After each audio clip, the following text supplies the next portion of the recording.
నమస్తే, జై శ్రీరామ్. జయసింహ వాచకి స్వాగతం. మనిషి జీవితాన్ని మార్చేది అదృష్టం కాదు, అతని ఆలోచన విధానం, అతని పరిస్థితులు కాదు, అతని నిర్ణయాలు.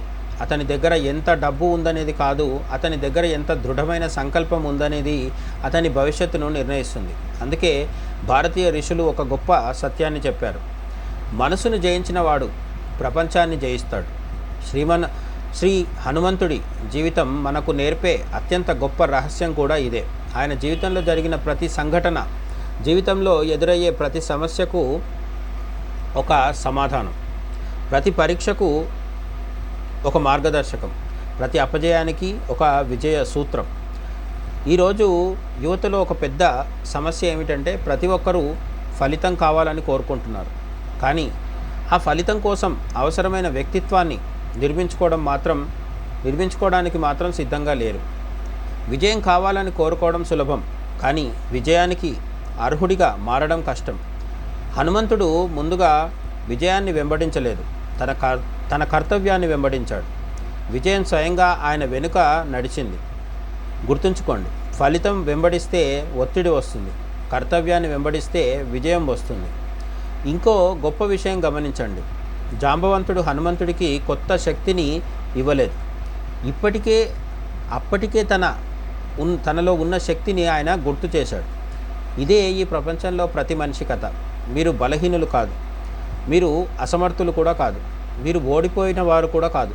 మీరు కేవలం మీ అసలు శక్తిని మర్చిపోయారు.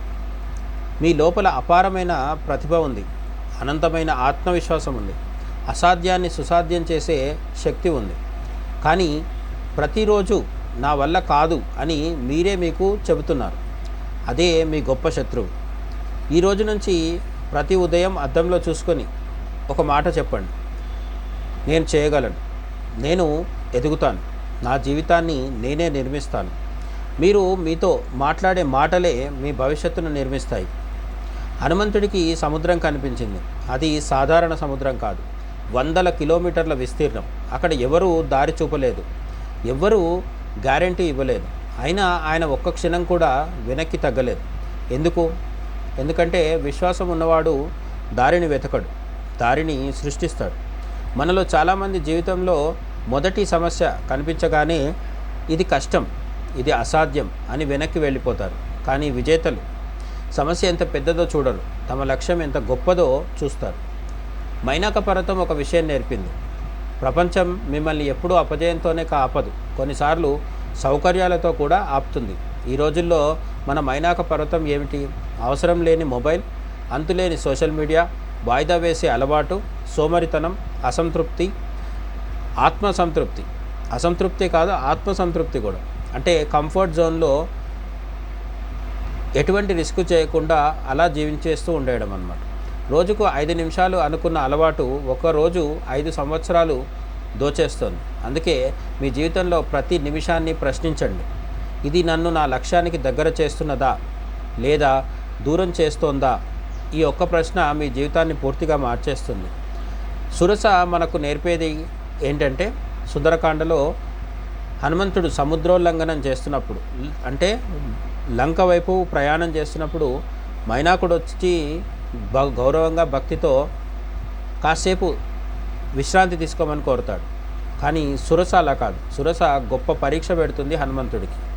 ఆమె మనకు నేర్పేది ఏంటి అంటే, ప్రతి యుద్ధం గెలవాల్సిన అవసరం లేదు, కొన్ని యుద్ధాలను తెలివిగా తప్పించుకోవాలి. ఈ రోజుల్లో వాదనలు ఎక్కువ, విలువలు తక్కువ, కోపం ఎక్కువ, సహనం తక్కువ. గెలిచామని అనుకునే ప్రతి వాదన మన సంబంధాలను ఓడిస్తుంది. అందుకే శక్తి అంటే గట్టిగా మాట్లాడటం కాదు, శక్తి అంటే అవసరమైనప్పుడు మౌనంగా ఉండగలగడం. వినయం అంటే తక్కువగా ఉండడం కాదు, ఎంత ఎత్తుకు ఎదిగినా తలను వంచగలగడం. హనుమంతుడి జీవితంలో అత్యంత గొప్ప విషయం ఏమిటంటే, ఆయనకు తన విజయంపై గర్వం లేదు.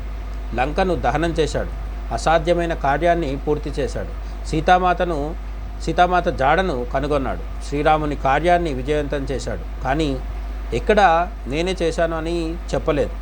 ఆయన మాట ఒక్కటే: అంతా శ్రీరాముడి కృప. ఇదే నిజమైన నాయకత్వం. విజయం వచ్చినప్పుడు అహంకారం పెరగకూడదు, కృతజ్ఞత పెరగాలి.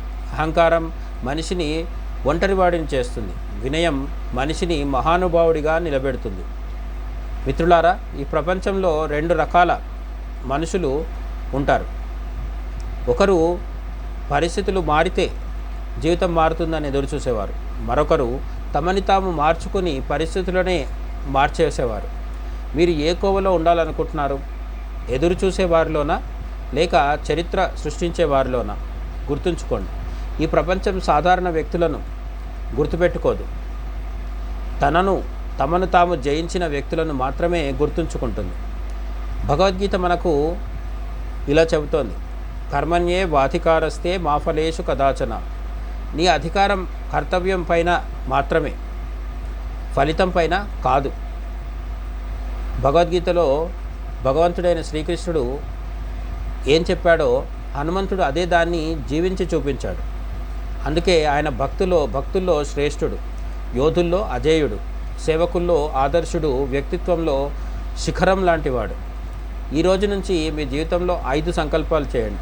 ప్రతి ఉదయం భగవంతుని స్మరిస్తాను, తల్లిదండ్రులను గౌరవిస్తాను, శరీరాన్ని ఆరోగ్యంగా ఉంచుతాను, ప్రతిరోజు కొత్తది నేర్చుకుంటాను, నా లక్ష్యం కోసం ఒక్కరోజు కూడా వృధా చేయను. ఈ 5 అలవాట్లు మీ జీవితాన్ని 5 సంవత్సరాల్లో పూర్తిగా మార్చగలవు. చివరిగా ఒక మాట, సింహం అడవికి రాజు కావడానికి ఎవరూ పట్టాభిషేకం చేయలేదు, దాని ధైర్యమే దాన్ని రాజుగా చేసింది. అలాగే ఈ ప్రపంచం మీకు విజయం బహుమతిగా ఇవ్వదు. మీ క్రమశిక్షణ, మీ నిజాయితీ, మీ పట్టుదల, మీ విశ్వాసం, మీ నిరంతర కృషి, ఈ 5 మీకు ఒకరోజు మిమ్మల్ని విజేతగా నిలబెడతాయి. కాబట్టి భయాన్ని కాదు ధైర్యాన్ని ఎంచుకోండి, సాకులను కాదు చర్యను ఎంచుకోండి, అహంకారాన్ని కాదు వినయాన్ని ఎంచుకోండి, సౌకర్యాన్ని కాదు లక్ష్యాన్ని ఎంచుకోండి. ఎందుకంటే హనుమంతుడి జీవితం మనకు ఒకే ఒక సత్యాన్ని చెబుతోంది, తనను తాను జయించిన వ్యక్తిని ఈ ప్రపంచంలో ఏ శక్తి కూడా ఓడించలేదు. తనను తాను జయించిన వ్యక్తిని ఈ ప్రపంచంలో ఏ శక్తి కూడా ఓడించలేదు. ముచ్చటగా 3వసారి చెప్పుకుందాం. ఇదే ఈరోజు మన వీడియో మొత్తానికి మోరల్ ఆఫ్ ద స్టోరీ లాగా మోరల్ ఆఫ్ ద వీడియో ఏంటది? తనను తాను జయించిన వ్యక్తిని ఈ ప్రపంచంలోని ఏ శక్తి కూడా ఓడించలేదు. జై శ్రీరామ్, జై హనుమాన్, జై హింద్.